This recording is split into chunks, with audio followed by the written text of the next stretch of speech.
Hey everybody, I see you rolling in. We'll give folks a couple minutes to roll in. I'm T with Keep Growing Detroit, and this is my good friend, sister friend here, Lottie Spade. We're gonna introduce her properly and everything. I'll give people a couple minutes to roll in and get logged in and get situated and get your glass of water and all of those things. Um, so you guys, I'm thinking about starting something here.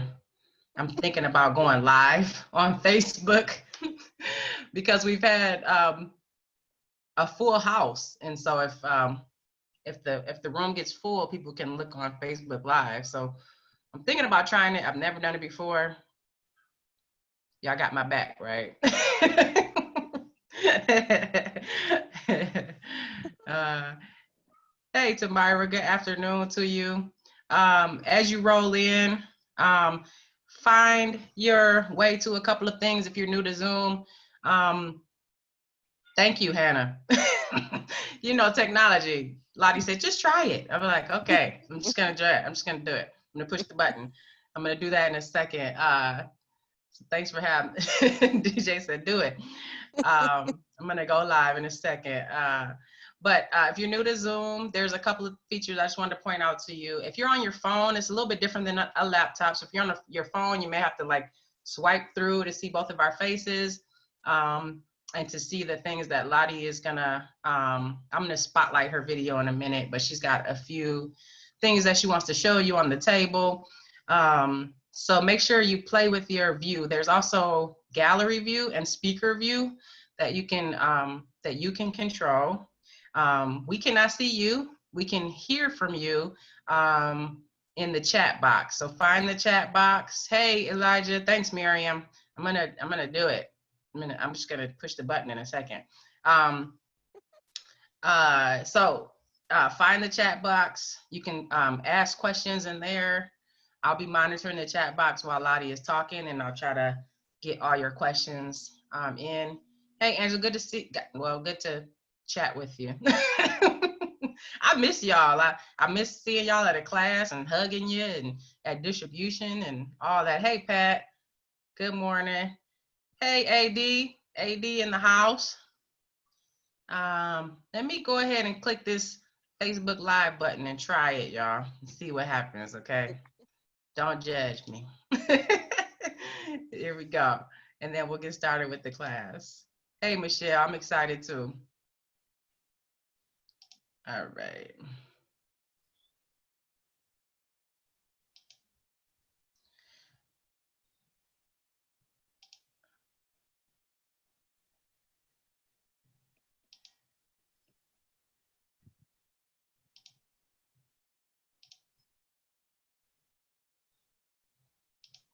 Oh, I don't think I can do it, y'all.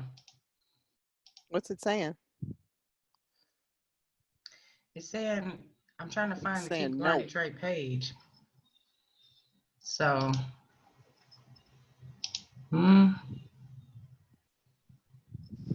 okay. I'm gonna try one more time and then we'll get started with this class. If not, hey, we're all here.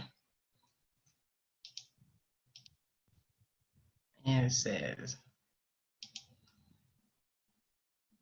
I think it's picking it up as my share in an event, share on the friends timeline.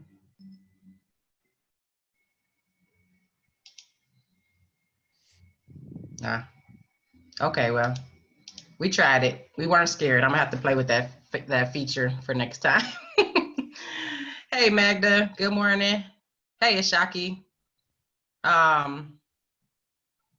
Oh, Kat, you got your ginger and your turmeric going. Good. Yeah, we just put ours in the greenhouse like last week, I think. And it's shooting up and everything. So Priscilla said hi, Lottie.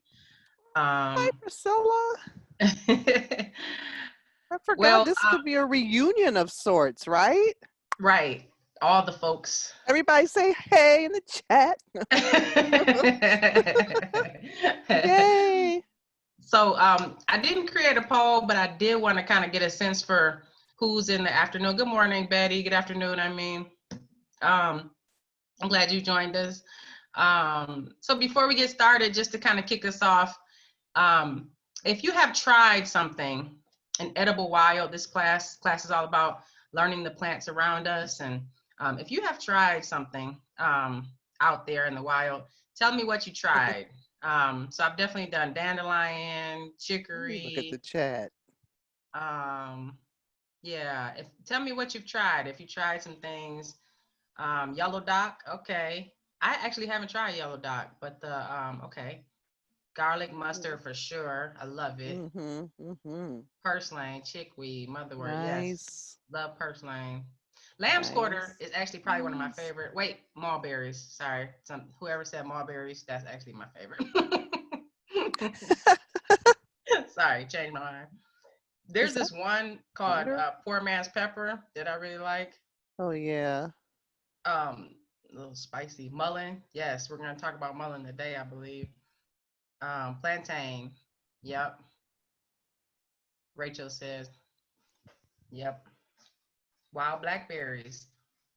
You're gonna have to tell us your spot if you're in Detroit.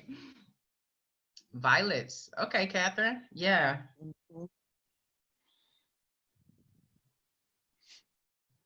Yes, Marcia, I've never tried anything. I've been a little bit too scared. That's all right. That's all right. Yeah, that's why we gotta learn. Yeah. Sumac. Yeah, you know, I used to harvest sumac out at Belle Isle. This is good. Purslane in the salads. Yep. Cloudberry, gooseberry. I never heard of cloudberry. Okay. Yeah, those are not available. Well, they're not available around here. Oh, Canada, she said. Yeah. Okay. Well, thanks for exploring that with me. I think we'll get rolling in 1 second, but before we get rolling, I did want to just acknowledge that we're in some some challenging times as a community. There's a lot of pain across the country. I just wanted to acknowledge that really quickly, and no matter where you stand on it, I think we can all acknowledge that there's communities feeling pain and expressing it in different ways. And so I just wanted to give a shout out to those cities who are going through turmoil, and definitely, love and respect to the family of George Floyd. It's been on my mind a lot. And so, yeah, I just wanted to kind of acknowledge that we're in this space right now, together as a community. So yeah, so I guess we can just jump in. Again, I'm T with Keep Growing Detroit, and if you may be familiar with Keep Growing Detroit, a lot of you on the line may be Garden Resource Program members. We operate one of the oldest programs in the city right now that support people with gardens. Right now, you guys, we just hit 1,800 gardens. People are excited about gardening.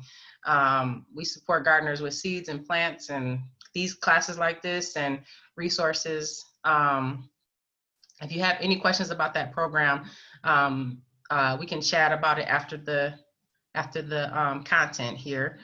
We'll stay on the line for a minute to answer any of questions. Yes, yes. We hit 1,800, and that is larger than we've ever been. Last year we ended at 1,600, and we're still not all the way through the season. So lots of people growing and starting new gardens this year. And then so that's me. And this is Miss Lottie Spade. I'm gonna let her tell you about her. She's an amazing woman. I've known her for years in the community. She's done a lot of work. So I'll let you tell them your story, Lottie.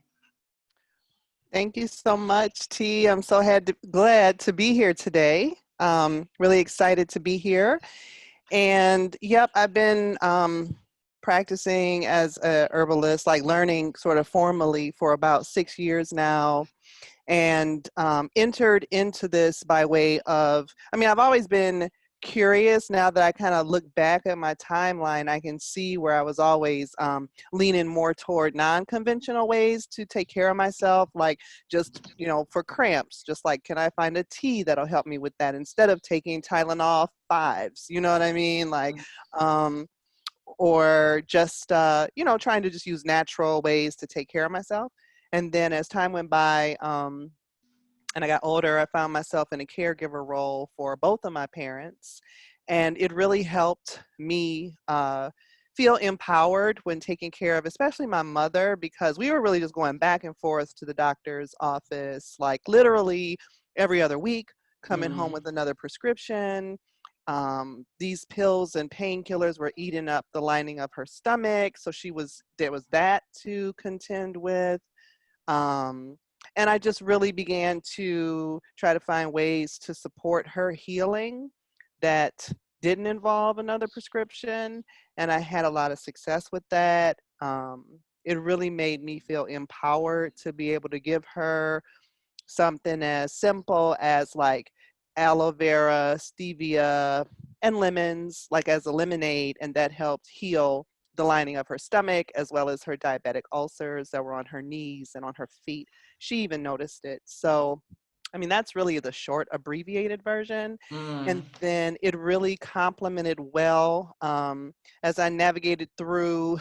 Like, my background was in multimedia, but I found myself working at a youth organization, teaching them how to make, you know, multimedia stuff. And then I worked for an environmental organization and began to learn about environmental justice. And the pieces started to come together around how these pieces are not separate, like media justice, what's going on with our youth, what's going on in our communities, and environmental justice. And through environmental justice, I got to food justice, which I think you and I met between, you know, around that environmental justice, food justice connection. So, you know, it was really a natural extension of what had already been going on as I began to learn more about plant-based medicine and its history. So I think that's a good time to, before I go a little bit further, like thinking of that history, I wanted to kind of pause for us to do a land acknowledgement, where we can just take a moment. Like you said, we are in very, very troublesome times. So let me just find my,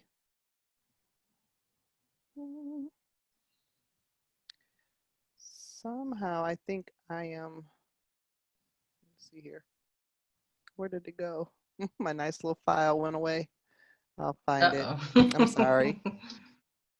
No problem. No problem. No problem. Yeah, it's been there we go. Oops.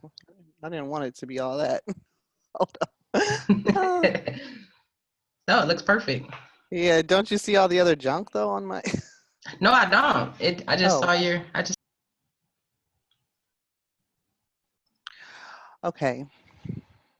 Yep. So we begin by acknowledgement and thanksgiving for the land on which we live.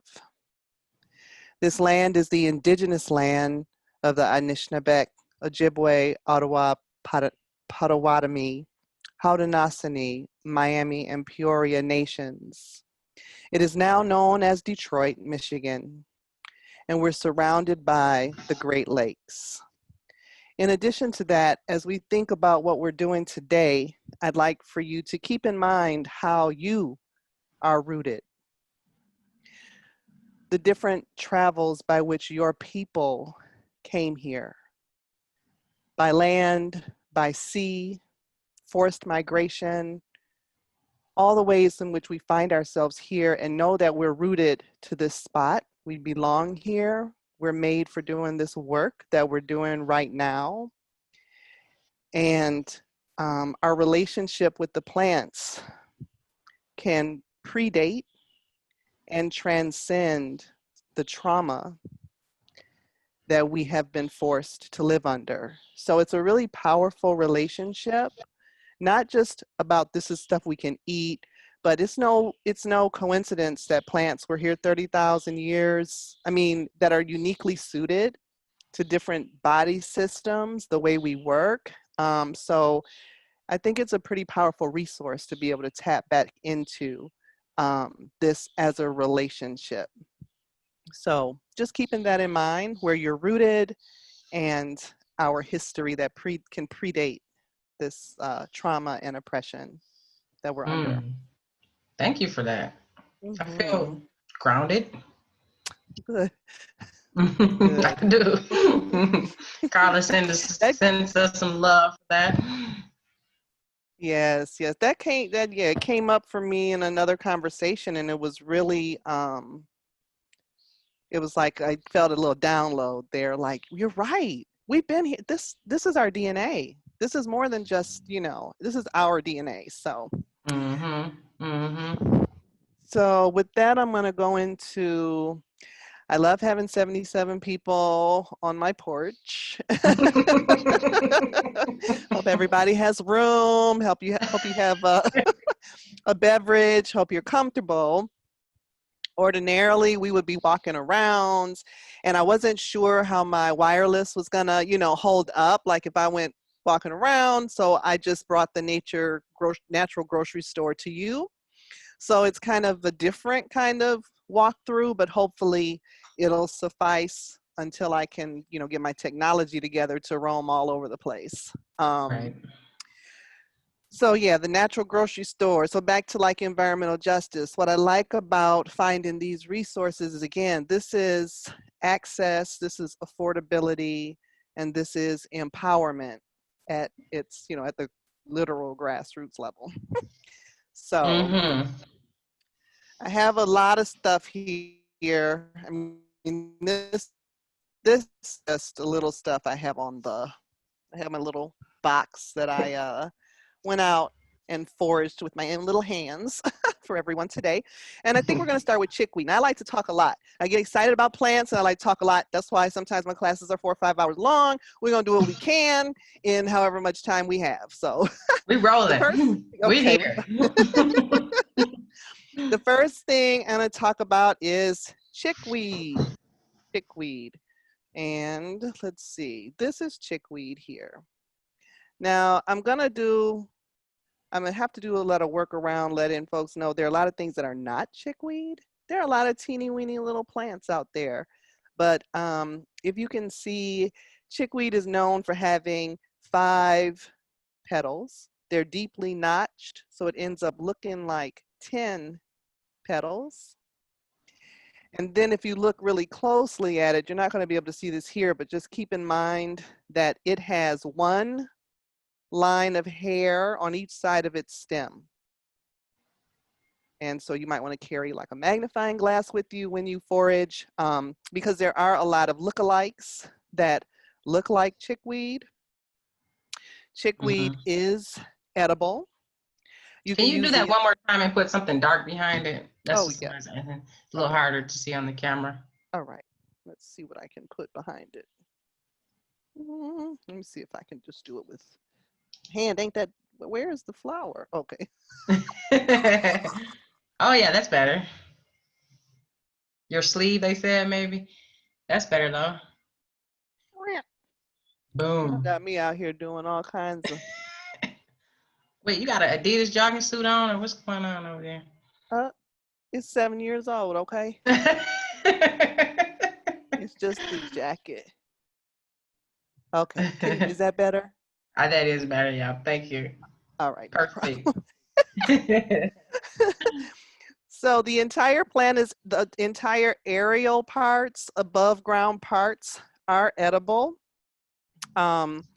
You can use it as a salad green. You can chop it and put it on a sandwich like you do alfalfa sprouts, or, any kind of salad green. You could put it in a hummus. You could put it in a pesto. Chickweed is used if you notice the name chickweed, when it's fed to chickens, it makes their eggshells stronger. So it provides those kinds of vitamins and minerals. It's really high in vitamins and minerals, and it provides a lot of nutrients. So It makes the eggs stronger, which is one of the reasons why it's fed to chickens.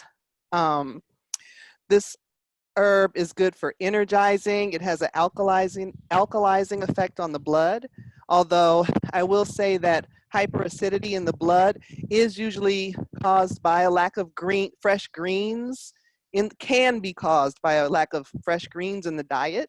So instead of taking something to fix it, there's a way you could support healing, you know, in a more foundational way about it. It is one of the only herbs that I've ever seen mentioned to improve metabolism. A lot of times folks, when I say, what can I take to lose weight? Well, you know, there's a formula to that, not just one magic thing, but I have heard that chickweed improves metabolism. So that is chickweed. Okay, somebody wants to see a close-up of the leaves too. Let's see here. I'm gonna look for a little.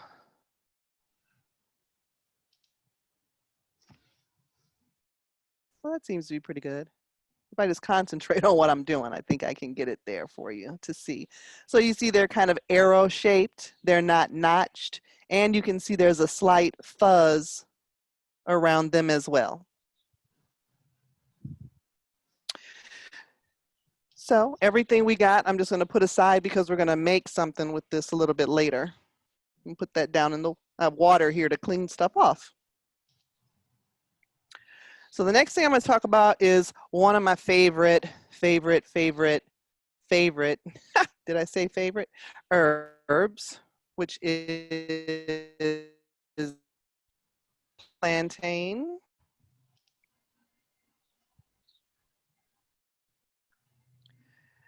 Plantain, and one of the ways to identify plantain is because of its very prominent rib structure on the back here, going up from the stem. Plantain is also known as white man's footprint because it tends to show up in disturbed areas. Woo, mosquito, I got you. It tends to turn up in disturbed areas. Plantain is known as a vulnerary, which is a tissue healer. Some people might already be familiar with its uses externally. Like I've put this on a bee sting, you can chew it up and plop it right there on a bee sting. And a lot of times you won't get any swelling, not for like if you're allergic to bee stings or anaphylactic shock, but for if you are just a regular bee sting, you can chew it up. That's called a spit poultice. Don't put them on people you don't know. Just do it. You do yourself a spit poultice. So you can put it directly on a wound or a scratch. You can also, oh yes, mosquito bites. My grandson is allergic to mosquito bites, and he got a mosquito bite on the middle of his forehead. And all night he just rubbed his head on the pillow to scratch it, and he woke up. I mean, he didn't even look like himself. His whole forehead was swollen, you know, and I, you know, put a plantain poultice on it in order to help that swelling go down, and it really helped a lot. I do not have the kind with the longer leaf. It's out there in the lawn, but there is narrow leaf plantain also, in addition to, this is called broadleaf plantain, which is more of an oval shape. Or like, yeah, oval shape. And narrow leaf plantain is exactly the same, but it tends to be a little darker green, and it might be about that wide. I should have grabbed a long one, my apologies. It is spelled the same as the Caribbean fruit plantain, but the Latin names are different. This is Plantago, Plantago, and I have not figured out or found the connection yet as to why they might be the same, named the same. I wonder that too. Yeah. There was a question earlier about when you're washing things off. Are you just using water, or do you use some kind of? I am just going to, and I will talk a little bit about this when I get to that, but I have a big bowl sitting over here. I like to put them in a soak for a while. Well, first of all, I like to pick things, and if possible, lay them out like on a sheet or a box or a table, so that anybody who's at home in there and wants to go find a new location, try to give them a chance to do that outside. And I give them a good shake. And then I like to put them in a bowl, a deep bowl, or like a pitcher, something I can really swish them around in. And I'll lift them out of that water and then put them in a colander and spray. So, and that's pretty much all that I do. And I also take care when foraging. Of course, you don't want anything that has, if it has a lot of dirt on it, I try to pick things that are relatively clean, and of course they're not near any animal waste or bird droppings or, or insect damage or anything like that. So I try to make my life easier by foraging clean in the first place. That's not always possible, especially with like roots and stuff like that. But plantain, and everybody has this. Matter of fact, I'm seeing a whole lot of it this year. Some people have like almost like a flush in their backyard. Like I have a patch that is huge. I always look at that as a sign from the universe. It's like we're supposed to be using that. We're supposed to be working with that. So back to internal for a minute. Plantain does not have a flower. It doesn't have a flower. Well, you know what? I'm sorry, take that back. What it sends up is something that looks very similar to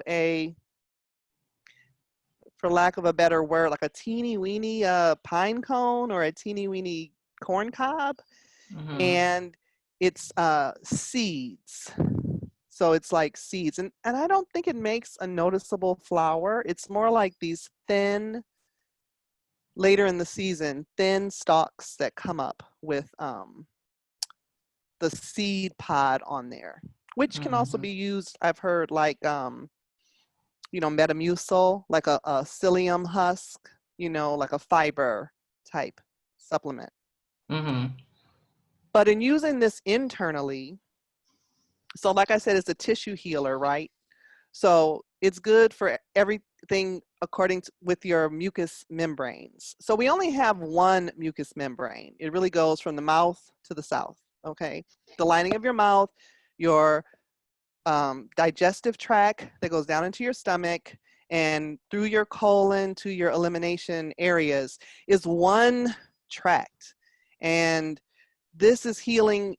Think of it as healing to the entirety of that tract. So if you have or sore throat, if you have gum disease, if you have acid reflux, if you have gastrointestinal upset, if you have irritable bowel syndrome, colitis, things that are inflammatory, as well as hemorrhoids. Now you make different treatments, of course, for each of those, but just think of it like from the mouth to the south. So yeah, plantain is and it's a gentle herb. You could put this in a smoothie if you wanted to. You can eat these, but what I will say is this, I would get very young leaves because the ribs can be very fibrous. And you would probably want to put that in a Vitamix, like really blend it up. But you could definitely put these in smoothies. A good friend of mine loves to just make plantain infused water, which could be called tea, I guess. But she just does like cold water, So plantain. I just threw a picture of those seed pods up there because you see them everywhere. So I just wanted to make sure people knew what that was. That's like all in your lawn. Plantain is one of those good, for lack of a better, like a gateway herb. Like if you're trying to get to know herbs and you really don't know where to start, one approach is to pick one thing and get to know it in all its forms. So you could try it fresh, ingest it fresh if it's something that's edible. You could make a tea. You could dry it. You can make an infused oil, because plantain salve is very good for the external conditions we talked about. You can make a tincture, and you can make an infused vinegar. So you know, that's one way to approach it, is to pick one or two things, because it can be overwhelming. Like, you know, there's so many plants out here, but just allowing yourself to be guided to the ones that call to you, or what you're curious about, or whatever your issue is. Like, I started working on my sinuses first, because sinuses, sinus headaches. I was like, oh, we about to fix this. So pick something near and dear to you. Okay, putting the plantain in the water. What do I spray it with after the colander? I spray it with fresh water. I rinse it with fresh water and then spray. I'm sorry, I didn't mean for that to sound as if I sprayed it with something. I just used like the sprayer from the sink, just for that force of water to, you know, get the rest of the stuff off of it. So the next thing we're going to talk about real quick. So this is a good time of year to pick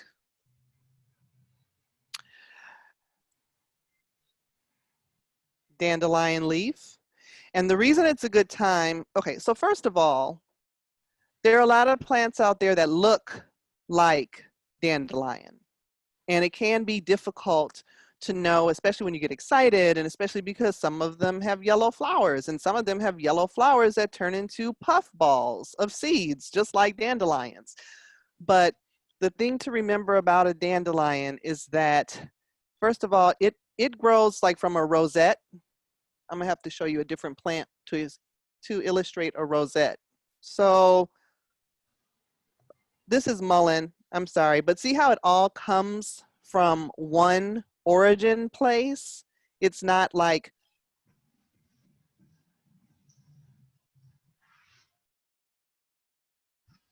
it doesn't grow up, you know, up and make more leaves. This is motherwort. It all comes from the same origin place, like all on the ground, just like that, like a rosette. Dandelions grow the same way. If the plant that you're looking at has a stalk that comes up and has leaves that go out from it, then it is not a dandelion. The other thing about a dandelion look-alike, some of them have leaves that have kind of sharp, pokey things on the edges. Now, even though these look sharp, this leaf is very soft. So if whatever you're looking at is not inviting you to touch it because it's spiky, then that is not a dandelion. And we know dandelion leaves can have different shapes. Some of them have the more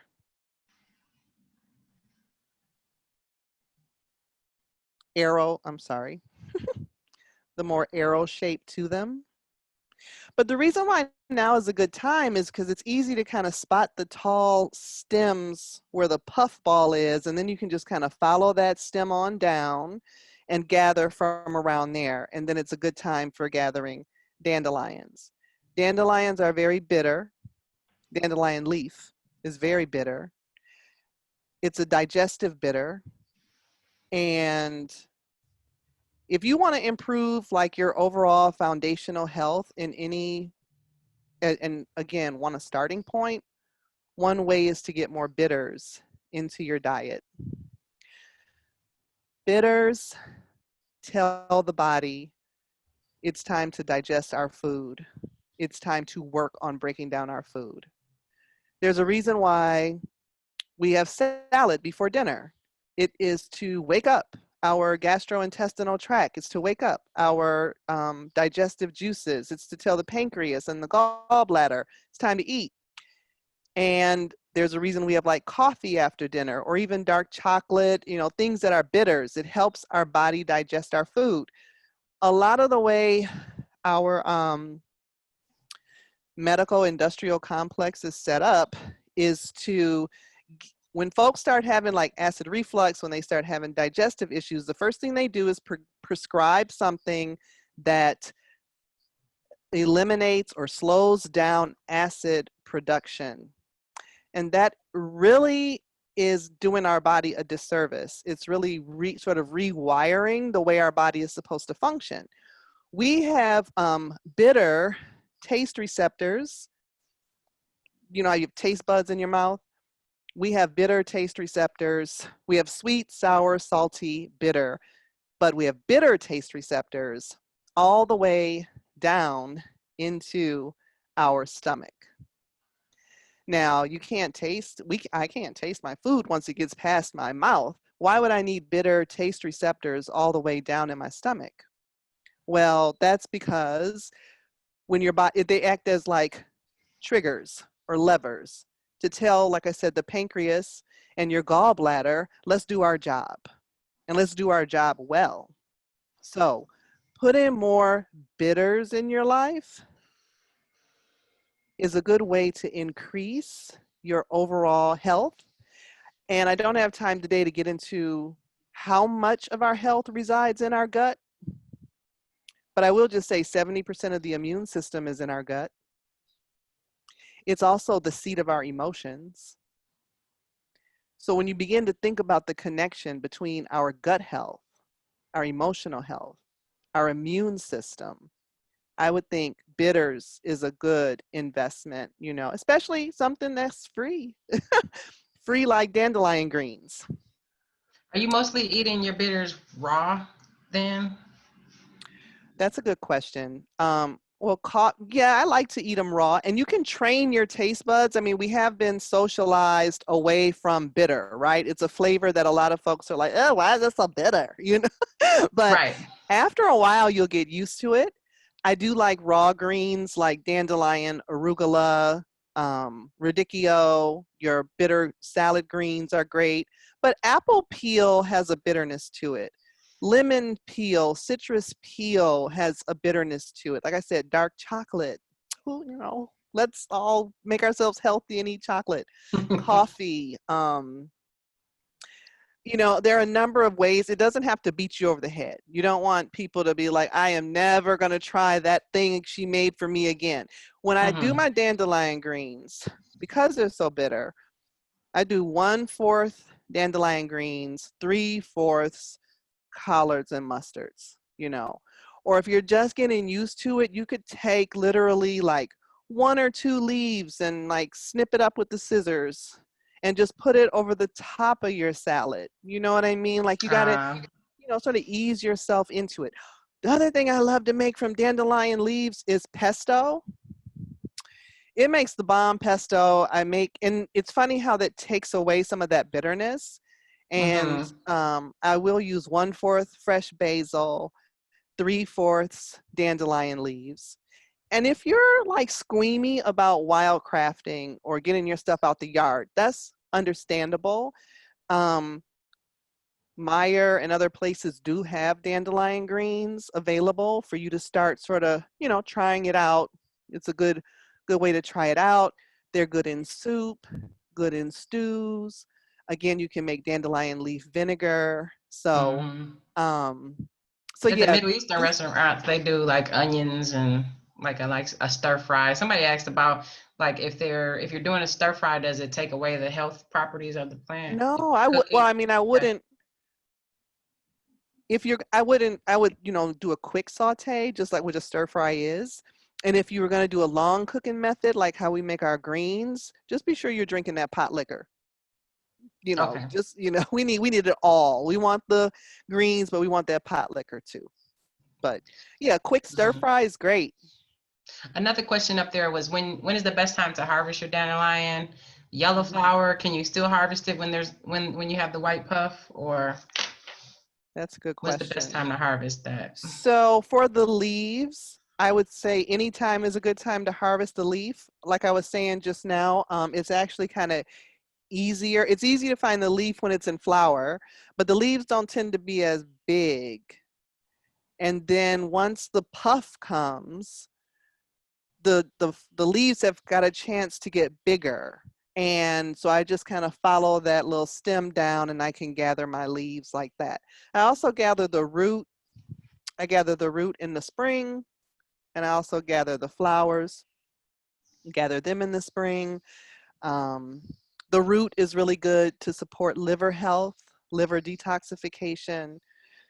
It can be added to a vinegar. It can be chopped up and roasted in the oven for like a coffee-like drink. The flowers can be put in salad. They're edible.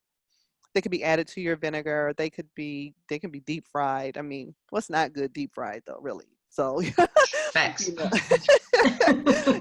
a good enough batter going on with some Old Bay. You're like, I'll deep fry anything. So, but yeah, the leaf, I would say the leaf is something you can get year round, not year round. See, all the warm seasons. It's just sometimes harder to figure out what it is once the flower isn't there. So as long as you have a stem, something to help you identify what you're getting is dandelion, then it's good to harvest during that time. Yeah. Priscilla said root for the tea. Your root, making a tea out of the root, like that coffee you mentioned, I think. Yeah, so dandelion is bitter. I don't know if a cup of straight dandelion root would be pleasant, but I do add it to like a tea blend that has hibiscus, since it's nice and tart and strong. I'll add it to like your milder flavor herbs like burdock and nettle and oat straw. So, as long as it's a smaller percentage of the blend, it doesn't take a lot. It is so good for elimination. Like it's a mild diuretic. It's a mild laxative, not in any kind of way that's going to have your stomach, those uncomfortable, I got cramps, things going on. It's like, it just makes everything like more efficient. Yeah. Gmo said, hold your nose and drink it. Yeah, that's true. Holding your nose and drinking it is that gets you off. So, I mean, you're right. They say honey has nothing to sweeten it. Wait, someone said dandelion tea tastes like someone squeezed water from wet, sweaty socks. So we're going to have a tea blending class next, to where That'd be folks great. are not damaging themselves. Okay, let me write that down. We need that. I want to make sure really quickly, since you're doing a lot of show and tell there, can folks see Lottie really good? I have her video spotlighted. I want to just make sure you can see her well. If you're having issues seeing her, you can also play with your settings. Okay, great. Thanks, Rachel. I just wanted to make sure. Okay. Coolio. Okay. Yeah, we can keep going. I just want to make sure they can see you since you were showing different leaves. Yeah. Cool. Thank you. Next thing I'm going to talk about is mullein. I knew I got way too much stuff here to talk about. Mullein. We are on your time schedule, okay? We've soaking all this knowledge up. I love mullein. So mullein is one of those plants that when I encountered mullein, I was like, herbalism is the deal. Just because it's so suited, it's specifically suited for so many different body systems in one plant. Like the root. So mullein root. Mullein all the way around is good for musculoskeletal issues, your musculoskeletal system, in particular, the root. And I can speak from experience on this. I mean, I've used all of these, I'm speaking from experience on, but this one, I just really has a special place in my heart because I had back surgery a number of years ago and I had a bulging disc. And it takes a long time for your body to heal from surgery, especially like your back. And then when you're getting older, like everything becomes achy. So much is connected to your back. And my surgery was up here at my neck. So it really like affected my entire body. For so long, I was in so much pain, discomfort. And mullein was one of the plants that really significantly helped my body. So mullein root in addition to, I mix this with horsetail, which I do not have with me, and my apologies, I should have grabbed some, and Solomon seal, which I should have grabbed too, as a formula for musculoskeletal situations. I mean, it helps increase what's called, so a lot of the reasons why we start to ache when we get older is because we begin to lose moisture in our body. The synovial fluid between our joints just begins to, evaporate and go away. And it make, anything that's trying to move together on a drier surface causes friction. That friction causes inflammation. So this helps to increase the synovial fluid, to help the muscles rebuild themselves, the tissues and bones rebuild themselves. Horsetail, Solomon seal, and mullein root is the formula. And we're going to talk a little bit about, so someone asked about where to get these roots from, soil that has been tested or only from tested soil. So I know there are facilities that do soil testing, but I'm not sure based on the virus if it's up and running right now. It's not. Okay, so what I suggest is making friends with an urban farmer who doesn't want weeds growing all over their farm anyway, and go see if they'll, like D-Town Farm or some bigger farms that are probably going to have mullein growing, they would probably be happy to let you harvest, and that soil has been tested because they're growing food in it. I'm also, another project that I'm working on around do-it-yourself community health is working with different farmers and different community organizations that are willing to have like a no-mow zone where I can provide some seeds for different things that may not be there. They're a native plant, but just don't happen to be growing there. And maybe we can set up some community gardens, native medicinal gardens, in addition to what's already growing on our mini. How many did you say you got, T? 1,800? We about to have 1,800 mullein plants. Boom. That's a good idea, a good project idea. Yeah, and it helps folks, learn the native plants that are indigenous to this area, their history, and we can talk about environmental justice because, great segue to the leaves of mullein. There was a question about that. Okay, so the leaves are typically used as a respiratory herb. They're a good decongestant. They're really healing to the lungs. They're so healing to the lungs that this sounds contradictory to what you would do to heal your lungs. But, so this is mullein. This is mullein that I harvested a couple weeks ago and threw it in the dehydrator. Why are you laughing at me? I'm laughing at DJ on the chat box. Yes! We can. Because for 2 seconds I had the same thought and I was like, oh, is that what we're steeping it in or what's happening? We could steep it in. We could totally, 1,800 plants in 1,800 tequila sounds like good medicine. Hey, I'm just saying. So this is mullein that I dried. And you put it in the dehydrator and you want it, or you can dry it on I've dried plenty of things just in the top of a cardboard box.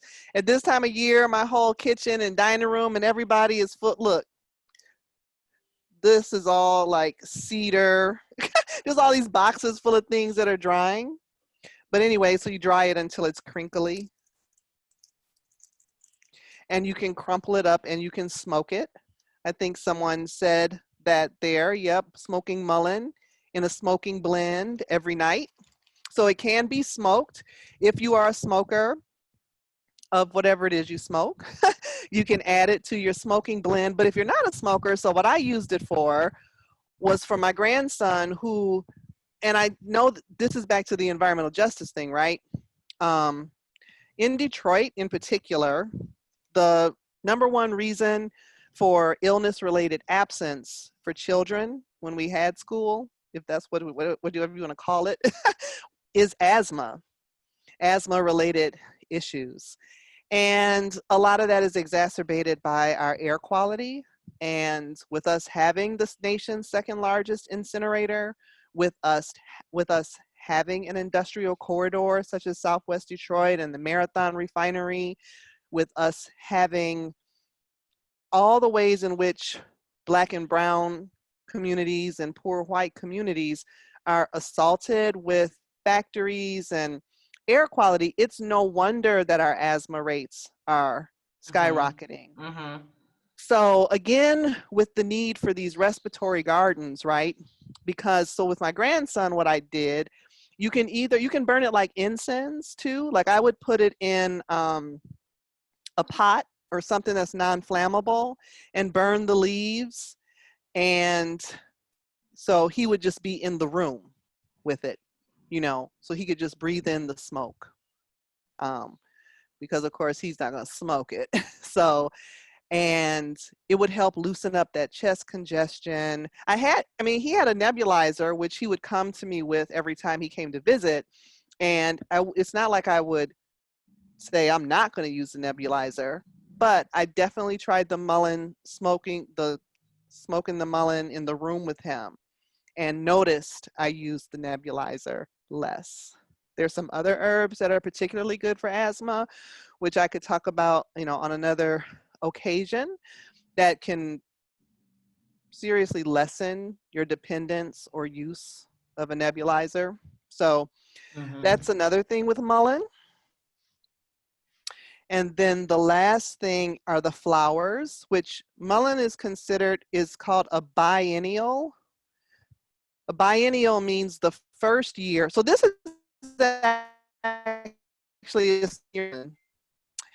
a biennial is going to stay, it's going to stay a rosette and stay flat to the ground the whole time. In the second year, mullein sends up this stalk, which is probably what you've seen. If you see it from a distance, you'll see this plant that has a tall stalk with these little yellow flowers. Almost looks like a candle or a torch. And the flowers can be collected in and of themselves and be used to make an infused oil, which is good for earaches, good for good for earaches. It's still good for musculoskeletal use. So you could make that into infused oil for a rub. You could infuse oil with all parts of the mullein to make a salve or a rub for external. That's a point I'd like to make. It's good to get it internally and externally if possible. Drink it as a tea and make it into a salve for your elbow, that kind of thing. There's a couple people asking for different ailments. I saw acid reflux, sinus, and varicose. But I figured maybe at the end we'll just take a couple minutes with questions and things like that. So I didn't want people to feel like I wasn't answering or getting to those. I just wanted to make sure people knew that. So we can take a couple minutes at the end and talk about specific ailments, maybe. Yeah, that would probably be better because it's that can be a long conversation. Yeah. So one of the last ones I'll talk about, just because I do want to have time just to put together what we're going to put together, is, so how do I want to do this? This is, get this so you can see it, violet leaves. I love the shape of those leaves. That's what I was trying to get it open so that, yeah. Such a beautiful heart-shaped leaf. And we're a little past the time of violet flowers, but violet leaves can be used, they can be steamed, they can be eaten like spinach. They can be steamed. The younger the leaf, the more tender it's going to be, but they can be steamed and eaten like spinach. You will find that they have a slippery quality to them, like okra, but not quite as mucilaginous or slimy as okra. But when you run into plants that have that quality, what that tells you, back to the plantain, it means it's soothing to the mucous membranes of the body. So if you have a sore throat, have a scratchy throat, violet is used a lot for children's medicine because it is really gentle. It makes a really nice tea, a really nice syrup. You can use the flowers. The flowers are edible and they're pretty. Like if you collect enough violet flowers and make like violet lemonade, or you can make violet tea. It's also a great like home science experiment around pH levels. Like if you make violet flower tea, it's gonna be blue. And then if you put a few drops of lemon juice in it, it will turn purple. If you put a few drops of vinegar in it, it will turn green, because you're changing the pH of the mixture. And so that's a fun, like, you know, if you have kids or if you're grown like me, you know, want to do something fun and like experiment, you know, science, but that's just a fun way to do it with violet flowers.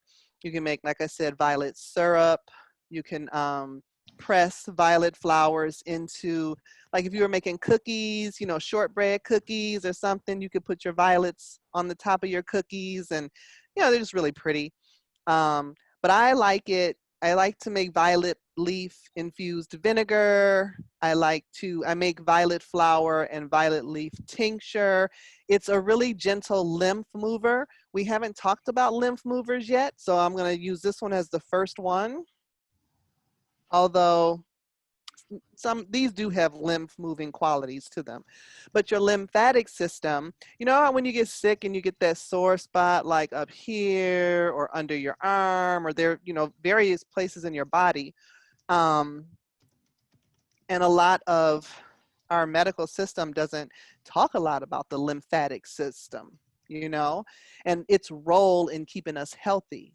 But lymphatic congestion is one of the reasons a lot of illnesses hang around, or why we're susceptible to a lot of illnesses, because any area that's stagnant or congested is a prime spot for inflammation to set up, for infection to set up.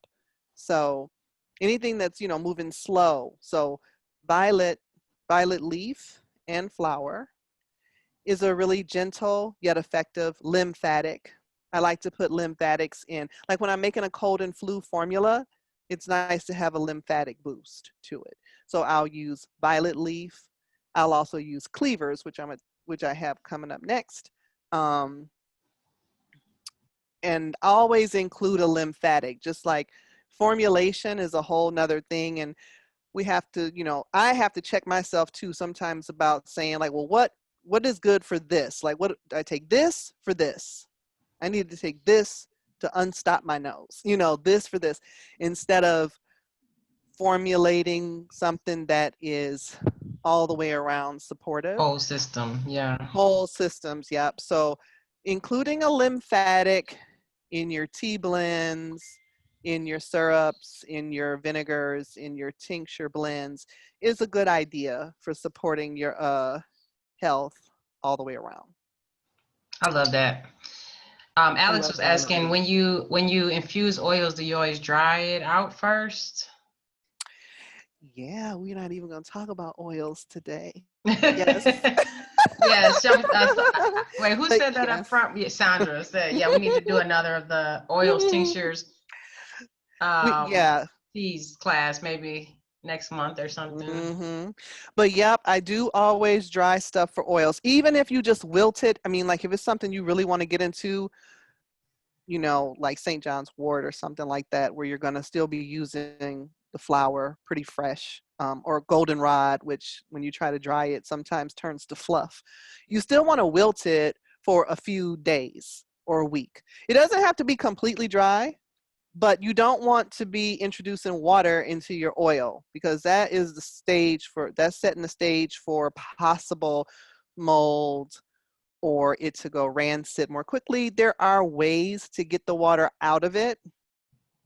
There are a few techniques to get the water out of it, but it's just easier to start with dry plant material, even if you just let it wilt for a week or a few days before you put it in the oil.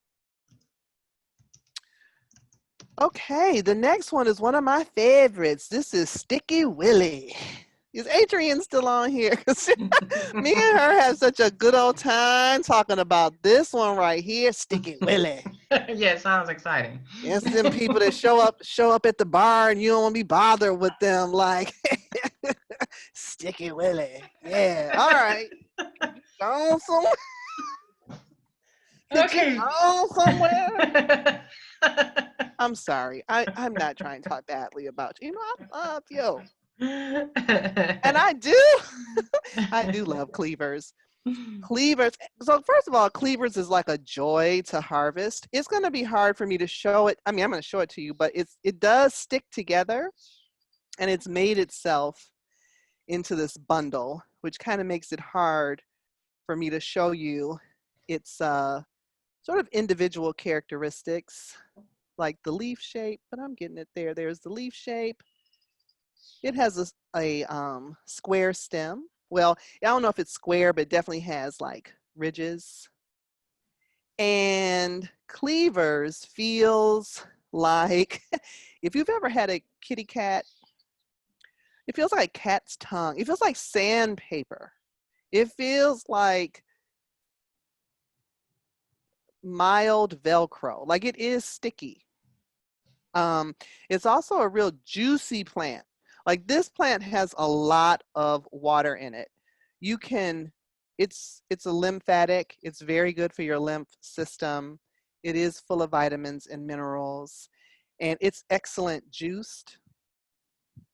You can add it to a smoothie, but its texture, I find, kind of made my smoothie a little rough, you know?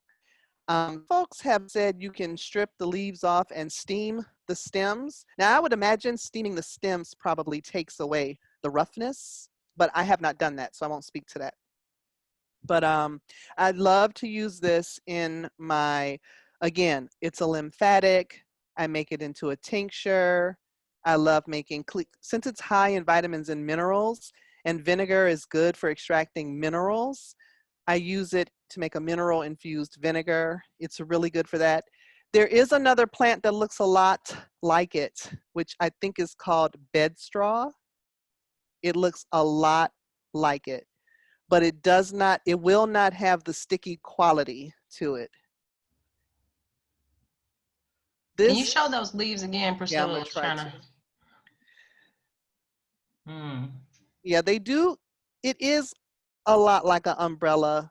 It's not quite it's not what you would call an umbel, like Queen Anne's lace, but yeah, they do spread out in sort of a star shape.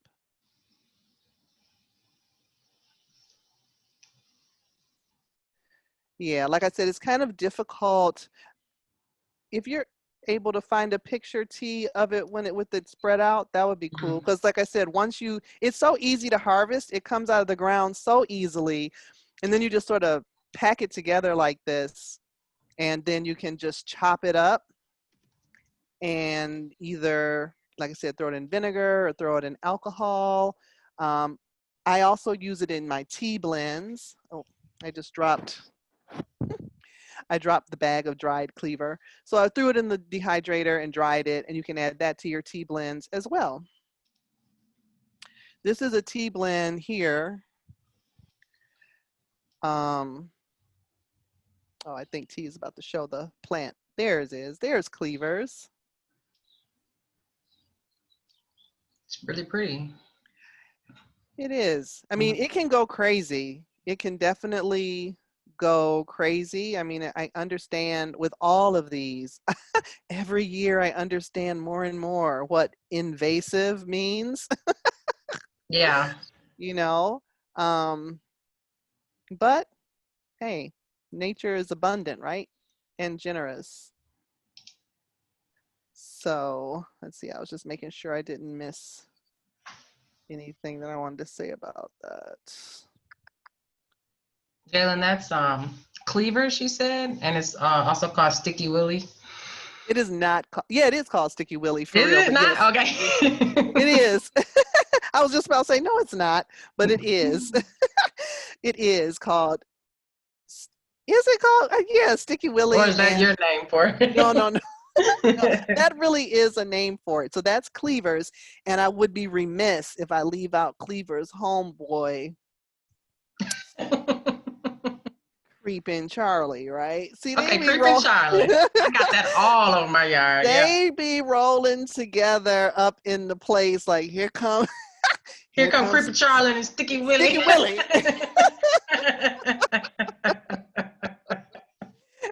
So I love this is ground ivy.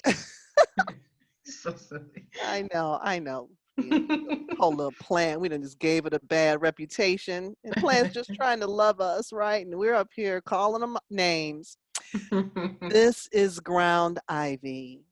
And it is amazing. This is good for ear, nose, and throat issues. If you're the kind of person who tends to get sick, where you have that sore throat, earache, um, stuffy nose situation going on, not quite sinuses, but you know, like that's just the way you get sick. Everyone has a way they get sick, like their constitution, their personal, you know, the way things show up for them, you know.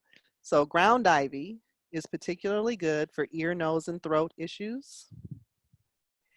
It is best used fresh, but you can dry it, but it's best fresh. It's aromatic, it's in the mint family.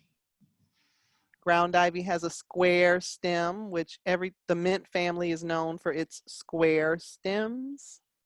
That's one way to tell something's in the mint family, like catnip, peppermint, spearmint, of course, but ground ivy, things that you know you may not have known were in the mint family, like catnip. I have made so what ground ivy really was calling to me one year and asked me to work with it a lot. And I was like, okay. And I made ground ivy tea. I made ground ivy syrup. I dried it and I made ground ivy tincture. Now, what's interesting about that is my neighbor down the street. I have a neighbor down the street who she was using a belt sander to strip some paint off of some wood. I don't know what she was doing. Anyway, she lost her voice. She said she thought she had inhaled like dust, paint dust, and she, you know, she had totally lost her voice. And I was like, try this, you know? So it just something told me. And I had literally, like, I had made quarts of the tea and I just like gave her a quart of ground ivy tea and was like, try this. And I mean, she she does like practice. She's not a herbalist, but she's, you know, into it. She's a midwife, and so a natural practitioner of midwifery. So she was open to it. I knew she was really going to take it and not just be like, I'm not about to drink this fruit, this juice this woman down the street gave me in a mason jar. So, but she drank it. And then when I checked back in with her, she was like, okay, you can add this testimony to your blog or website or whatever it is you do with this information. That stuff worked. I was like, oh, okay. You Boom. know? And I didn't know that that's what it was going to do, but I just kind of listened to, you know, the urgings of it. And I knew it was good for ear, nose, and throat. This is one of the first herbs that I ever learned about when I was taking my first official class with Jim McDonald. This is the first herb he taught us. And he said it used to be used way back in the day for something called painter's colic, which we would know as lead poisoning. So I'm not sure it'll remediate Wow. long-standing cases. I'm not sure. I don't know if it was more, I feel like it may have been more like my neighbor's situation, like immediate exposure to the toxin as opposed to long-term exposure to the toxin. But that's just me making a hypothesis. I don't know for sure. But that's what I know about ground ivy. And it smells really good and it makes a gorgeous tea. That's where I come to. This is some dried tea that I made. And what I'm calling this little process is like place-based tea. So it's not specific like I'm gonna make a mint tea, I'm gonna make a this blend or a that blend. It's more like what I find on any given day, what is speaking to me, what's in Ooh, season at the time. So this particular blend, I threw it in the dehydrator. Let's I love see. that too, Hannah. Mm. And I didn't make that up. I can't remember though. I'm sorry. I don't remember who I first heard refer to place-based medicine, Mm-hmm. but I think that's important, like referring back to how we are rooted. And even though there are medicines across the globe that we can access, Right. but thinking of a sense of place, I think that's important in our body's health too. So this is just from my dehydrator, and I think I have purple dead nettle, ground ivy, violets, and lemon balm. And I don't know what else. Oh, Now, there's if you plantain in don't there. have a dehydrator, we can just hang those up for a little while. You could hang them up for a little while in a bundle that's at least loose enough to let the air go through. You don't want at that stem end, if it's clamped too tight at the stem end, mold can grow in there. You just want to be sure you hang it where air is flowing. Like I said, I've done a lot with just like a cardboard box, the top to a copy paper box. In one of my bedrooms, I just have a sheet. There's a sheet out on the floor where I had all these comfrey leaves just Okay. like, laid out. So you just want to be sure it's a place that gets ample air circulation, you know. Okay. So And what temperature are you doing the dehydration at? so my dehydrator suggested 95 degrees for the herbs, but I found that was just taking entirely too long. So I usually do 115. You could do them in your oven too. My oven doesn't go lower than, I think it goes to 175. And I think with the roots, that would be good. But with the aromatic leaves, if they have volatile oils, and you want the fragrance in there, I feel like that's going to make the volatile oils start to dissipate too much. If I can smell it too much, I'm like, well, how much is left in the plant? So, but you Mm. can use the oven. A way to sort of rig your oven is to I've done to where I turn it on, let it go to 175, then I turn it off. And then I'll put the herbs in and then let it cool all the way down and see where they are. And I'll kind of do that process. That's Some good. folks use a microwave. I don't use a microwave. I don't have a microwave anymore, but I've heard you can do them in the microwave too, if that's something you want to do. Mm-hmm. So Yeah.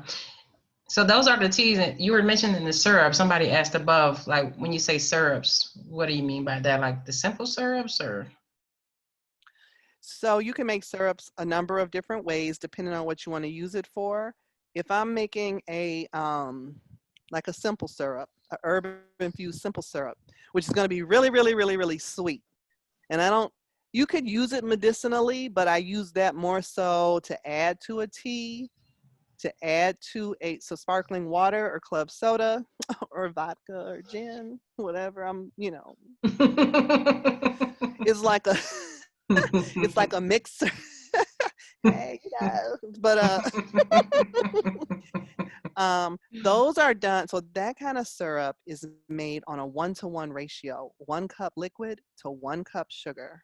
So, but so what I usually do, I don't want to get too deep, too far into that, but I start out with double the amount of water because I want to let it boil down, to get stronger. So, for example, I can talk about this real quick. I won't talk about the benefit. Well, it is high in vitamin C. These are, and the only reason I'm bringing this up, well, I happened to find it, so it obviously wanted to be part of the party. These are spruce tips from the spruce tree. It's the new growth that happens on the very end at this time of year. It's a much brighter green than the rest of the plant, so you should easily be able to tell the spruce tip. Plus, it's soft. Spruce are a porcupine. porcupine. But the spruce tips are soft and they taste citrusy. They're high in vitamin C. And you can make spruce. I'm in the process right now. I'm making a spruce tip syrup. So what I did was I collected about 6 cups of spruce tips, put it in a big old pot, and I put about, I think 5 cups of sugar and 10 cups of water, like double the water, and a sliced lemon. And then I just let it simmer and I let it steep overnight. And then today I'm going to strain it and boil it down until it becomes that syrupy, like syrup. But that's going to be really sweet, really sweet. It's something that's good, like I said, for, using as part of like your lemonade or to sweeten your tea with, or like syrup on pancakes or on your oatmeal, or as part of a mixed drink.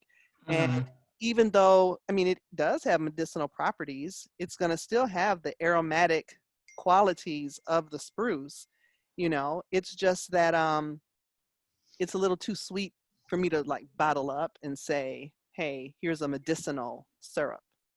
When I make a medicinal syrup, I tend to make a honey-based blend that also includes some alcohol or vinegar to make it shelf stable, which is another class. Gotcha. I'm gonna put these spruce tips with we got quite a little pile going here that we're gonna put into our vinegar. And let me look at the questions right quick. You could use a toaster oven as long as it could be low enough. You just really want that heat to be around 115. You just don't want to fry or bake your herbs. So I would leave the door cracked. Yes. Prop the door. Yep. Okay. You could use, stevia or honey instead of sugar. So for a simple syrup style that I was describing, that would be more of a beverage mix. Sugar really gives you that syrupy consistency, and it's shelf stable when you use that much sugar. If you were going to use stevia or honey to sweeten it with and not use the alcohol or vinegar, I would just refrigerate it. It probably won't have as long of a shelf life, but you could use stevia or honey to sweeten it, but I would definitely keep it in the refrigerator and probably use it up more quickly than if it were sugar. Okay. What do I want to do next? Okay. Those were some herbs. I think that's enough. It's never enough. Like Luther Vandross, never too much, right? This is an intro class, so this is the intro. I feel like people can definitely keep studying and learning. And there was a question above about like, where do you harvest your herbs? Like, where are you finding these things? Like just on your property, or like when you're taking a hike, or can you give suggestions about where? I luckily do find these on my property, and you would be finding them on my property too if we weren't in the middle of this mess, because I do, public herb walks and classes, and I encourage people to come get this stuff. I'm like, come get this horsetail. But when I'm not doing that, like I said, if I've done herb classes at different farms, and I like to, that perimeter around the farm usually has a lot of good things tucked in there. I don't harvest from parks or anything like that too much. Yeah, I'm lucky that these are in my backyard. A lot of things might be in your backyard if you, again, if you know your soil quality. But if you're in an urban area, or if for some reason you feel you're challenged about finding spaces like that, I would suggest a community garden or an urban farm. Yeah. You'd be surprised. For me, I'm in Detroit. You'd be surprised how much you find just on the side of your house. I mean, burdock, violet, Creeping Charlie, probably almost everything you said except for the spruce tips are. And you might be able to find those, but you're right. The backyard, garlic mustard, Yeah. Oh yeah, definitely. catnip, chickweed, all Behind of the those. garage. Yep. I know. That's where I found when I first started learning about it. I remember being so excited to find this big old catnip plant in the alley. And I pulled it up and took it home. I'm planting this in my yard. You know, my yard is overrun with catnip. Now I was like, what did I do that for? Right, right. So you're creating a little herb space for yourself, pulling Yeah. them out. Mm-hmm. Let's see. Let's jump in this chat box. Because we're about almost at an hour and a half, and All right, and I'm just gonna get ready to do the closeout. I can talk while we do this. So okay. let me just say what I'm gonna do. Yep. We're gonna make, so again, back to the place-based medicine. What I've been doing, okay, a lot of people are familiar with fire cider. It's typically made in the fall. Doesn't have to be in the fall, but that just seems to be when we make it, cold and flu season. But we know now we're gonna always be in cold and flu season, right? Or COVID season, whatever. But what I started doing is making a spring vinegar. Oh, does that show up backwards for y'all? No, it looks good. Okay. Mm-hmm. Spring detox vinegar #1. Again, this is like place-based medicine, right? I made it based on whatever I was able to find at that time. This has purple dead nettle, dandelion roots,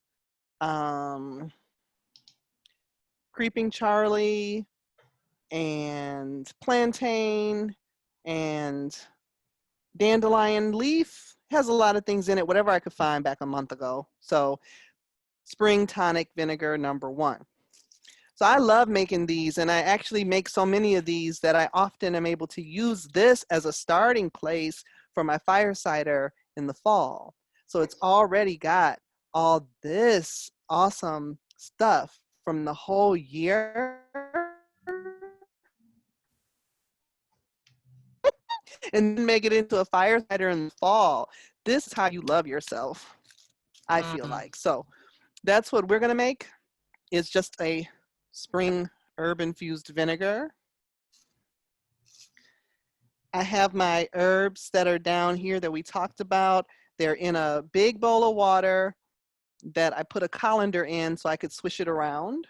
Mm-hmm. Can you say those herbs one more time? I sure will. What's down here? We have plantain, violet leaf, cleavers. Trying to remember which one did I start with. I started with, we have ground ivy, spruce tips, chickweed is what we started with. Chickweed, plantain, cleavers, violet leaf, spruce tips, ground ivy. If I see any, oh, mullein. So this would be like the place base for you, like where you're at. Yeah. The things that are around you. Right. Mm-hmm. Right. I mean, I think it kind of, again, when I think about trying to make medicinal plants accessible, I don't want anybody to be saying, I don't have that, so I couldn't make it. Or I didn't do it because I didn't know if I should use what I had. Yes, you can use what is particular to you, to your area, to your body's needs, to just as you begin to learn about stuff, the one that's calling to you that says, you know, I want you to work with me. Mm-hmm.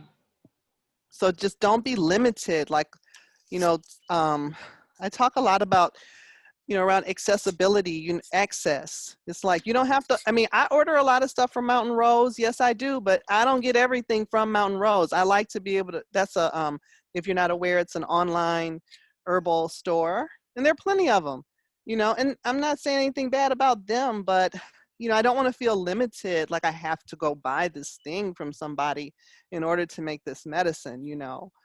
So yeah. So I just gave everything a good swish around in the water, like we talked about. And while you all ask me questions, you can either do you could put these in there whole if you wanted to. Sometimes I do that just because I like the way it looks. It looks nice when flowers and stuff are floating around in it. Other times you could cut it up with scissors if you wanted to, or a big knife, whichever makes you feel good. Yes, you can use burdock root. Definitely, I love putting burdock root in my vinegars. I learned that, okay, so burdock has qualities that, there's something about burdock that it takes the edge off of apple cider vinegar. It makes it taste smoother. And I think it's because of the polysaccharides, like it has natural sugars in it or something, or it has these natural agents in it that make the vinegar less rough when you drink it, you know? I noticed that when I made a plain burdock vinegar, I could taste the difference between a regular one. Yes, thank you. Dandelion leaves, we talked about also. Thank you. So I'll just share this right quick. This is made with white vinegar. This is a cleaning vinegar. Okay. It's got the cedar, pine, and lemon. So your house be smelling good. Well, you know, I be trying to. I be trying to. I mean, you know, just it was nice, you know, and I made it into like a little I sprayed the dog with this because it's, you know, like keep his stinky self down, and, you know, use it on your countertops, use it on the floor. You know, it's just, I just like it because it's natural, you know, and it's just not full of all those chemicals. So yeah, and we're going to use organic apple cider vinegar. Can you use other vinegars? Yes, you can. You could use, like, white wine vinegar is cool. Like, sometimes I will pick purple chive flowers and make chive vinegar. And it's just really nice in the lighter colored vinegar because you can see those purple flowers real well. So other than the cleaning product, like how else are you using the vinegars? Is this like take a shot of it for like health, or like cooking with it, or? So that is a great question. And the answer is every possible way you Okay. can. So it might be a little rough to take it as a shot, but a lot of people like it like that. If you're already taking apple cider vinegar, which a lot of us do for health Right. reasons, Right. why not make it herb infused apple cider vinegar? Why have it be plain, you know? So you could take about a shot. You could add enough honey to where it's like palatable to you. I add a tablespoon to my tea. I add a tablespoon to my drinking water or my water bottle. I use, when you make greens, when you make soup, anything that you would automatically add a little vinegar to.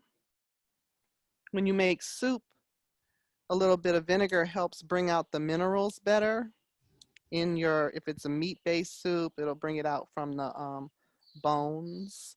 If it's a vegetable-based soup, it'll bring out those minerals from your vegetables that you use. I use it for salad dressing.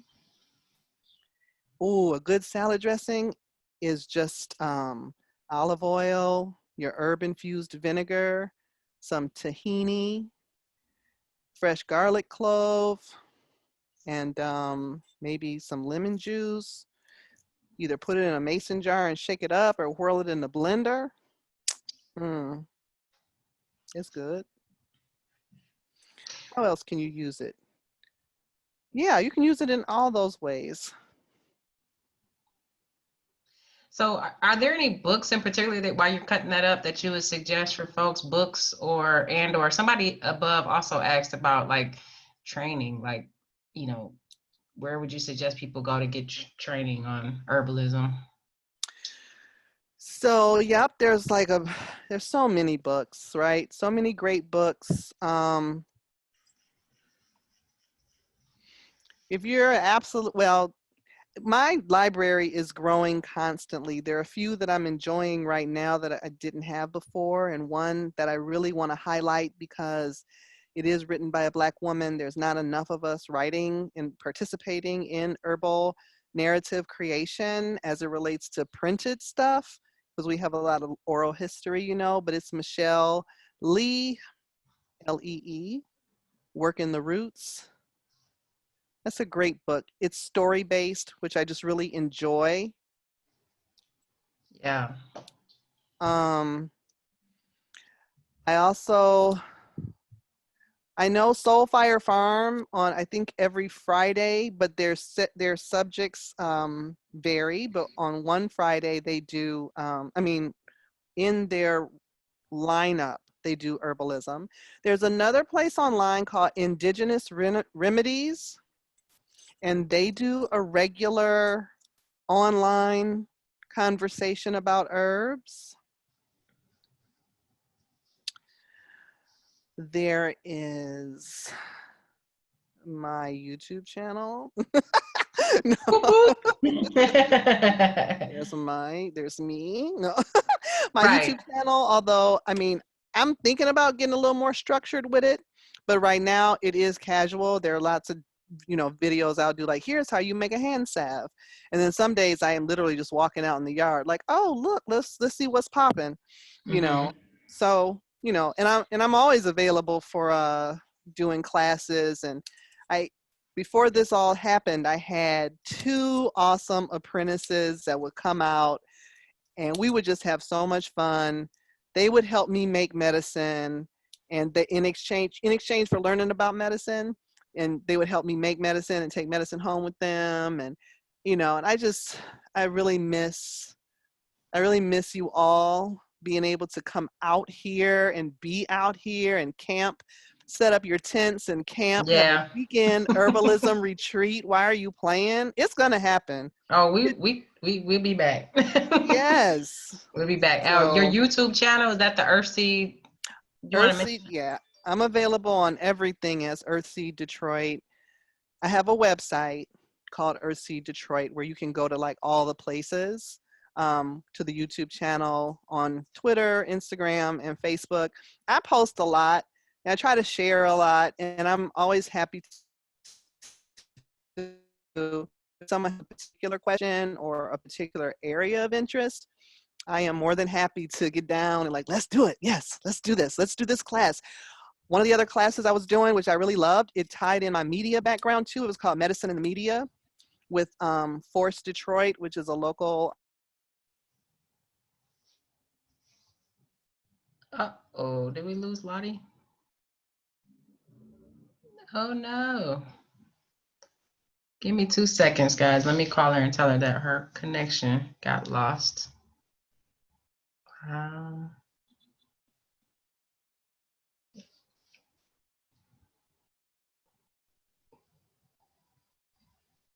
I'm sure she'll rejoin us. Hopefully her internet isn't working.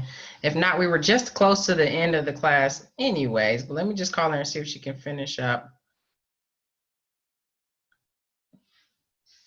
Technology.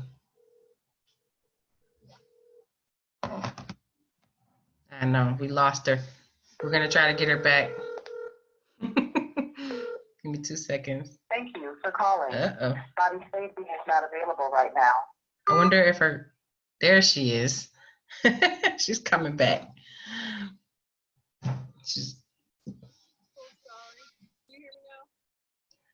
You're kind of faint.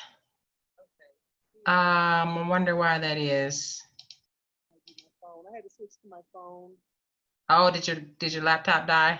Yes. I'm outside.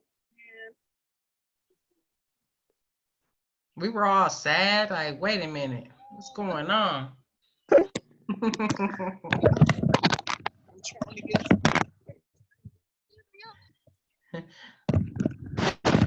Can you hear me now? Yeah, thanks for coming back. We can hear you. I'm so sorry, you guys. My computer. I had to switch to my phone right quick. Oh my God, I feel horrible. My bad. Okay, I forgot what we were saying. Oh yeah, medicine in the media, which was a great way. I thought that was a unique pairing that someone was helping. We were making the connection between how do activists take care of themselves, doing frontline work. How do we take care of our families when we're made to feel disempowered from every system? and how we could use herbalism to support that Mm. and deconstruct the media narratives around it that were making it hard for us to do that. So those were some great workshops too. Medicine in the media, so deconstructing media around our health and making herbal medicine around our health in one workshop. So, you went to some of those. See, did you go to one? Mm-hmm. Mm-hmm. Yeah. Are those chives? Yeah, these are chives. I didn't talk about them. I was just going to say for flavor, because a lot of things that you pick up, if they're not overtly aromatic, like mint or, hyssop, can be just like, this tastes like another leaf or it's bitter. Right, So, exactly. so for my herb infused vinegars, I like to add, I got chives here. I grabbed some early garlic chives too. So we're gonna Okay. add, yeah. I just got a pro tip. There we go. Thank you. I'm about to do that. To make one of these right when we get off the phone. That's what accessible, that's the response you want to have. Like, shoot, I'm about to make this Yeah. today. She just got a jar. Where's my vinegar? Okay, let me run outside right quick. Right. Right. And I mean, that is what's empowerment, right? Like, again, when I think about justice work and food justice in particular, like everybody doesn't have access to, I mean, even Trader Joe's, which I think is pretty accessible, but what if you don't have a car? What if you don't know that I can go and get, all these things from the, these gourmet grocery stores, So Yeah. I'm just going to add apple cider vinegar here. So you're going to, I can't see the chat. So you would have to tell me if there are any Okay. questions or anything happening I should be aware of. Yeah. Salima said you're right. It's not that accessible. Oh, so okay, use the whole. Okay, boom. This is, something I think about a lot is like all of our kind of movements, like food, environment, you know, media, health. I mean, like in reality, they're all one thing. Like I hate how we split it up and then, activists, we don't talk to each other. So, but we're all really kind of fighting one thing. I don't know. That makes sense. No, it makes total sense. And that is, I think, one of the key ways that we create systemic change is to be able to identify, to really keep getting back to that common thread. Because when they being the white supremacy, Eurocentrism, or even our own sometimes compartmentalization, funders try to compartmentalize us all the time. But we have to always go back to that central thread that it is all connected and figure out those ways to bring it together. That way everybody knows, like, oh, I got a role in this. I don't have to know how to do media. I don't have to know how to garden. I don't have to know, but I do have a place in this because it's all connected, Right. I also have here that I grabbed out the yard some sage and oregano. I just snatched it on up. Like, come on. I'm taking all the pro tips. And how long does this sit? Okay, so after about 2 weeks, you can start tasting it to see, if I let it sit for, I only strain it when I need to strain it. Like if I want to bottle it up, like somebody may want some, or I might want to make a salad dressing or something, then I might strain it and bottle it up. A lot of times, so this one, as you can see, is from a month ago. And a lot of times I'll just sort of pour some off using a tea strainer or just dip in and get a spoonful.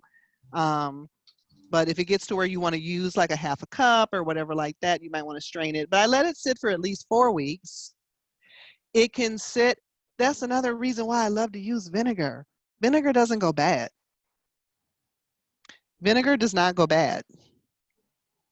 So that's, you know, oh, and then one more tip when you make this is always put wax paper between your jar and your lid, because the vinegar will eat away at the metal of the lid. And whenever I go in it, not if I'm going in it every day.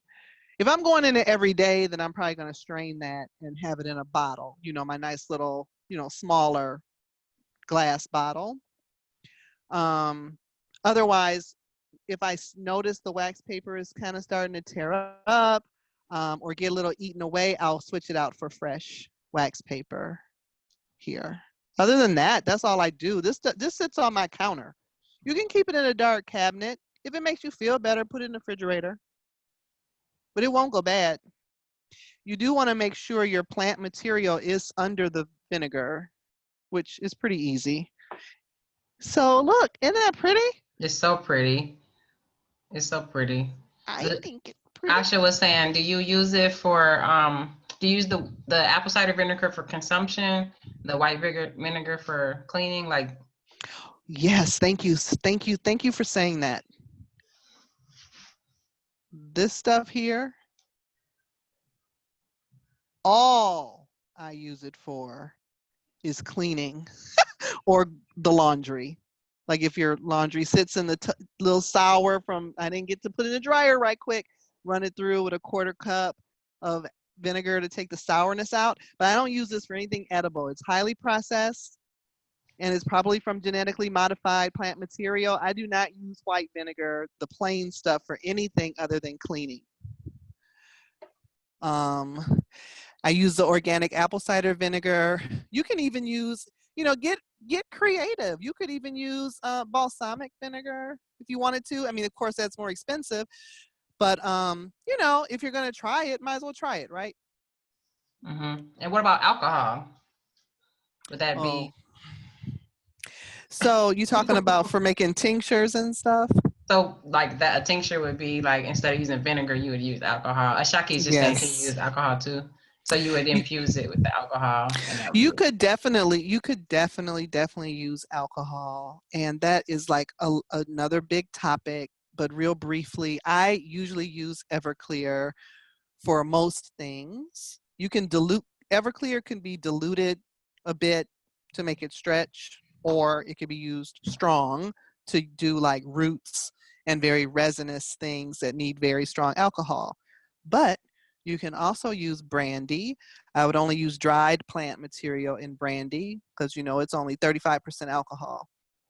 You need your tincture to be 30% alcohol or more to be shelf stable. So you just want to be cautious of how much water is being introduced with your fresh plants. But like I said, that's kind of it's one of those things that can be really simple, or people can make it really complex. The easiest thing is to use Everclear or 100 proof vodka for what, you know, and get something that you like the taste of, you know, don't, you know, get something that's going to be torturous for you to take. But you can use brandy. I like to use rum. I like to use the overproof 151 rum for certain, like I do this golden hooch, which is like ginger, turmeric, cinnamon, cloves, raw honey, and 151 rum. So you can use rum if that's your culture. Salima's like, yes. If that's some people like have an affinity for, you know, rum culturally, historically, genetically, they might like that. Some folks might want to try tequila if it's what speaks to you. You know, I've made a really nice dandelion detox with whiskey. I found an orange flavored whiskey and did dandelion leaf, dandelion root, orange peels, and that whiskey. It was great.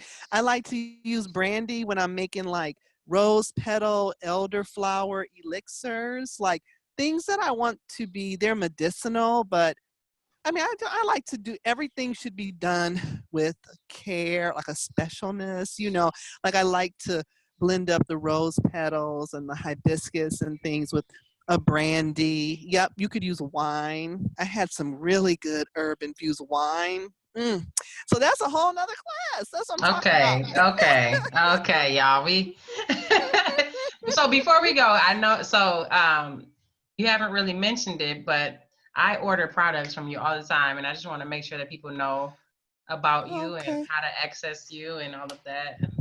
Cool. Thank you. Yep. On my website, Earthsea Detroit, I have a small selection of medicinal things. I have quite a few tinctures if people are interested in just simples, which are one herb in alcohol extracts. I have some blends that were very popular with this last, with the virus going around. And so, yeah, you can order off of my site. I'm always adding new products. And yeah, I really enjoy, as you can tell, I'm kind of a herb nerd, but that's all right. I like it. I love to teach. I love to talk. I love to be in community. And I love teaching children. I love teaching all ages.